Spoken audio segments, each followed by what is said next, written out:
rental assistance funding has been available for residents here in the Treasure Valley. But as CBS 2's Krista McPeak reports, some of that funding apparently has been moved out of state. I spoke with the executive director of Boise City Ada County Housing Authorities, and she tells me Idaho didn't meet a spending ratio in rental assistance money for Idahoans. So some leftover funds were sent out of state. The Idaho Housing and Finance Association says this was due to a funding imbalance from the United States Treasury. Meanwhile, here in Ada County, a portion of funds have run out, and it's said that the need for them is still present. Do we want emergency rental assistance and utility funds to stay in Idaho, or to go out of state to help somebody in Wisconsin or Iowa or, New York? That's the question that Boise City Ada County Housing Authority Executive Director Deanne Watson is raising.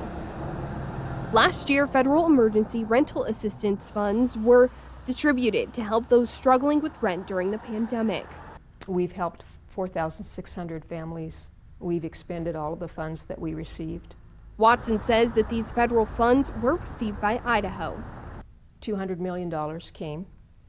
The state received that funding, except for about $25 million that was applied for and received by the city of Boise and Ada County. Watson says that the state didn't spend its portion by a set deadline. The Housing and Finance Association says the spending was based on demand. When Treasury allocated these funds to the states, they allocated them based on population, not necessarily the actual need in the individual states. So our hope was that if funds got pulled from Idaho Housing and Finance Association, which they did, those funds would come over to us, and we would be able to continue administering the program for the residents of Boise and Ada County. According to Watson, only a portion of the funds were transferred to the Boise City Ada County Housing Authority. A little over $30 million was pulled. About $11 million is staying in the Boise Ada County area, and the other 2/3 of those funds went elsewhere, out of state. The Idaho Housing and Finance Association tells me the U.S. Treasury used a broad non-needs approach, which takes place across the country. Some states and local jurisdictions, particularly the smaller ones, got far more funds than were necessary or that they could realistically distribute, whereas others, unfortunately, got less than they needed. So what you're seeing here is Treasury, the U.S. Treasury, is trying to correct that funding imbalance by reallocating some of the funds. So these extra funds, do you know where they were sent? That Treasury made that determination again and based that on need throughout the country.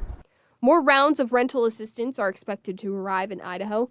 This time, Watson hopes these funds will stay within the state.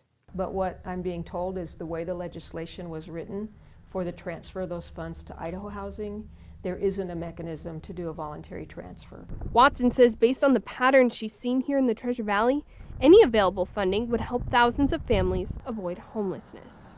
Both of our organizations want the same thing, and we want these funds to get in the hands of eligible Idahoans who really need it. My hope and my plea would be for the state legislature to find a way to reevaluate the wording for the transfer, because there's another $130 million coming in ERAP funds, ERAP 2 funds that would go to Idaho Housing if they so choose, that we would want to make sure we've put a protection in that the funds would stay in Idaho rather than go out of Idaho if the spend ratios aren't being met. Both the local housing authority and the Idaho Housing and Finance Association says they have funds available to help people now and don't hesitate to reach out for help. Live in the studio, Krista McPeak, CBS 2 News.